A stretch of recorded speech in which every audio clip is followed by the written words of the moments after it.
Hi friends, look at climate ఛానల్కి తిరిగి స్వాగతం. చాలా రోజులు వీడియో చేయడానికి కుదరలేదు, ఏమనుకోవద్దు. కొన్ని పర్సనల్ పనుల వల్ల నేను వీడియోలని మీకు అందించలేకపోయాను, వాతావరణ అప్డేట్స్ని. అయితే ఇక్కడి నుంచి రెగ్యులర్గా అందించడానికి ప్రయత్నిస్తాను. ప్రస్తుతం మనం వాతావరణం ఆంధ్రప్రదేశ్, తెలంగాణ రాష్ట్రాల్లో ఏ విధంగా ఉంది అనేది మనం ఎప్పుడు అనాలిసిస్ చేసి చెప్పుకోవడం. అదేవిధంగా ఇంచుమించుగా 90% వరకు మనకి ఆ రిజల్ట్ కనిపించడం జరిగింది గతంలో. ఇక కొద్ది మొత్తంలో ఇండియా మొత్తం కూడా కవర్ చేసి తర్వాత తెలంగాణ, ఆంధ్ర రాష్ట్రాల్లో వాతావరణం ఏ విధంగా ఉండబోతుంది అనేది ఒకసారి మనం కొద్దిగా తెలుసుకుందాం ఈ వీడియోలో. నా ఛానల్కి మొదటిసారి మీరు విచ్చేసినట్లయితే సబ్స్క్రైబ్ చేసుకోండి. మీకు నచ్చితేనే లైక్ చేయండి, షేర్ చేయండి. ఇంకెందుకు లేటు, వీడియోలోకి వెళ్ళిపోదాం. ముందుగా వేసవికాలం ఇంచుమించుగా మనం దాటినట్టే ఉంది. మే నెల నుంచి జూన్లోకి వచ్చాము. ఈ జూన్లో ఇప్పుడు ఈరోజు నేను రికార్డ్ చేసే టైంకి 11 జూను. ఇక్కడ ఈరోజు నుంచి మనం చూసుకుంటే ముందుగా బెంగళూరులోని వాతావరణ పరిస్థితి ఏ విధంగా ఉంటుందనేది ఒకసారి చూద్దాం. బెంగళూరులో వాతావరణ మార్పులు గమనించినట్లయితే గణనీయంగా కనిపిస్తున్నాయి. రాబోయే 2-3 గంటల్లో ఉత్తర, ఈశాన్య, తూర్పు, మధ్య మరియు ఆగ్నేయ బెంగళూరులోని పలు ప్రాంతాల్లో భారీ వర్షాలు కురిసే అవకాశం ఉండబోతుంది. అదేవిధంగా వాతావరణ శాఖ వారు కూడా దీన్ని హెచ్చరించడం జరిగింది.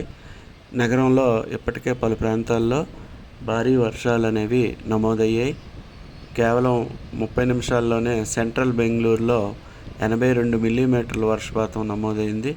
అదేవిధంగా కొన్ని ప్రాంతాల్లో ప్రస్తుతం గంటకు 80 నుంచి 130 మిల్లీమీటర్ల వర్షపాతం నమోదవుతుందనే న్యూస్ వస్తుంది.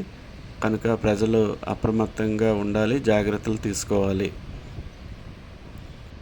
అదేవిధంగా దక్షిణ భారతదేశం, బంగాళాఖాతం మరియు పసిఫిక్ ప్రాంతాల్లో పరిస్థితిని గమనిస్తే దక్షిణ భారతదేశం, బంగాళాఖాతం మరియు పశ్చిమ పసిఫిక్ ప్రాంతాల్లో ప్రస్తుతానికి భారీ మేఘాలు విస్తృతంగా కమ్ముకొని ఉన్నాయి.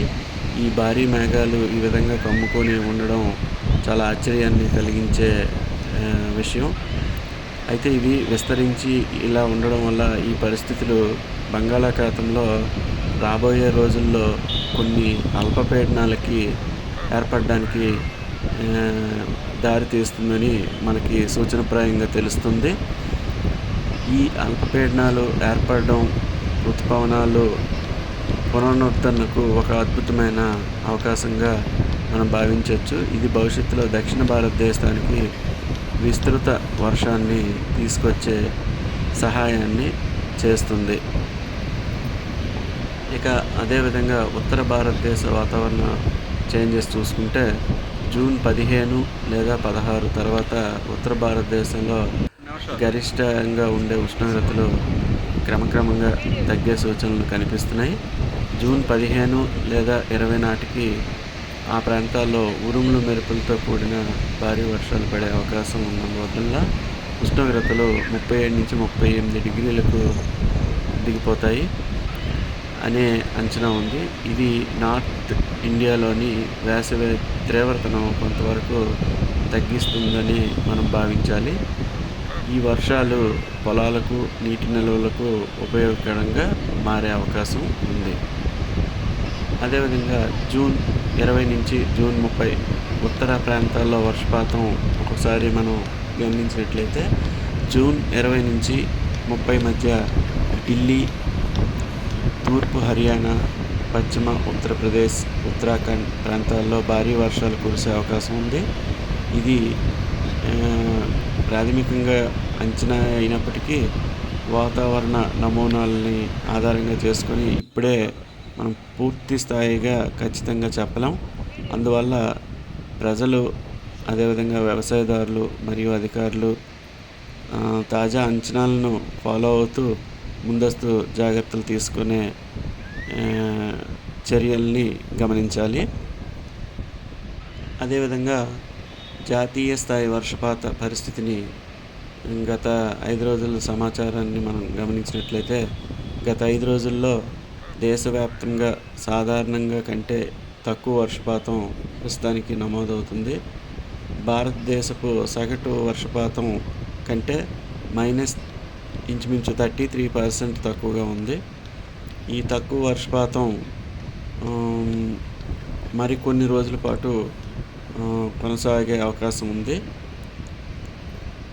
అయితే జూన్ 13 నుంచి ఇప్పుడున్న సాధారణ వర్షపాతం కంటే ఎక్కువ వర్షాలు కురిసే అవకాశం ఎక్కువగా కనిపిస్తుంది. ఫలితంగా జూన్ 2వ వారంలో నమోదు అవ్వబోయే వర్షపాత శాతం మొదటి భాగంలో ఉన్న లోటుని కవర్ చేస్తుంది. అంటే మొదటి భాగంలో పడని వర్షాలు అన్నీ కలిపి కూడా రెండో భాగంలో పడే అవకాశాలు ఎక్కువగా కనపడుతున్నాయి. అయితే జూన్ నెలాఖరు నాటికి దేశవ్యాప్తంగా సాధారణంగా కంటే అంతకంటే ఎక్కువే వర్షపాతం నమోదయ్యే అవకాశం ఉంది. ఇది రైతులకు ఒక శుభవార్తగా చెప్పుకోవచ్చు. ఇక మన ఆంధ్రప్రదేశ్, తెలంగాణ, తెలుగు రాష్ట్రాలకు సంబంధించిన వాతావరణ పరిస్థితుల్ని ఒకసారి ఇక్కడ గమనిద్దాం. తెలుగు రాష్ట్రాల్లో రాబోయే రోజుల్లో వర్షం పడే అవకాశం చాలా ఎక్కువగా ఉంది. దాంతో ప్రస్తుత వాతావరణ పరిస్థితులపై అవగాహన కోసం ప్రజలు ముందస్తుగానే చైతన్యంతో ఉండాలి. జూన్ మొదటి వారంలోనే గత సంవత్సరం వర్షాలు విపరీతంగా కురవడం జరిగింది. అదేవిధంగా ఈ సంవత్సరం కూడా వర్షాలు ముందుగానే ప్రారంభమయ్యాయి. వర్షాలు వేగాన్ని కూడా అందుకున్నాయి. గత ఏడాది మాదిరిగానే ఎక్కువ వర్షపాతం నమోదయ్యే అవకాశం ఎక్కువగా ఉంది. శాటిలైట్ చిత్రాల ఆధారంగా మనం గమనించినట్లయితే తాజా పరిస్థితి ఎలా ఉందంటే గత 2 రోజుల శాటిలైట్ చిత్రాల ప్రకారం నాగపూర్, ఉత్తర తమిళనాడు మరియు ఉత్తరాంధ్ర ప్రాంతాల్లో భారీ వర్షాలు అనేవి నమోదయ్యాయి. అదేవిధంగా ముఖ్యంగా తెలంగాణలోని నల్గొండ, మహబూబానగర్, వనపర్తి, నాగర్ కర్నూల్, గద్వాల్ జిల్లాల్లో వర్షపాతం ఎక్కువగా నమోదయ్యింది. అదేవిధంగా ఈ ప్రాంతాల్లో వర్షపాతం ఇంకా కొనసాగుతూ ఉంటుంది. నెక్స్ట్ రాయలసీమలో వర్షాల ప్రభావం మనం గమనించినట్లయితే గత కొన్ని గంటల్లో కందుకూరు, నంద్యాల, పల్నాడు తదితర జిల్లాల్లో వర్షం బాగానే కురిసింది. ప్రస్తుతం అనంతపురం, చిత్తూరు, కడప జిల్లాల్లో భారీ వర్షాలు అనేవి నమోదవుతున్నాయి. రాయలసీమ జిల్లాలో 3 రోజుల పాటు భారీ వర్షాలు కొనసాగే అవకాశం ఉంది. ఇది వ్యవసాయపరంగా ఎంతో అనుకూలంగా ఉంటుందని మనం భావించాలి. రాబోయే వారం రోజుల వాతావరణ అంచనా ఏ విధంగా ఉందో చూద్దాం. జూన్ నెల 13వ తేదీ నుండి 15వ తేదీ మధ్య కోస్తా ఆంధ్ర ప్రాంతాల్లో వర్షాలు ఎక్కువగా కురిసే అవకాశం ఉంది. అదేవిధంగా 15 నుంచి 17 ఈ తేదీల మధ్యలో రాయలసీమ జిల్లాల్లో మళ్ళీ వర్షాలు ప్రారంభమయ్యే అవకాశం ఉంది. జూన్ 17 నుంచి 18 ఈ ప్రాంతాల్లో కోస్తాంధ్రలోని, రాయలసీమలోని విస్తృతంగా వర్షాలు కురిసే అవకాశం చాలా ఎక్కువగా ఉంది. ప్రస్తుతానికి మనం చేసుకునే అనాలిసిస్ ప్రకారం చూస్తే ఈసారి రాయలసీమ ప్రాంతంలో అధికంగా వర్షపాతం నమోదయ్యే అవకాశాలు ఎక్కువగా కనిపిస్తున్నాయి.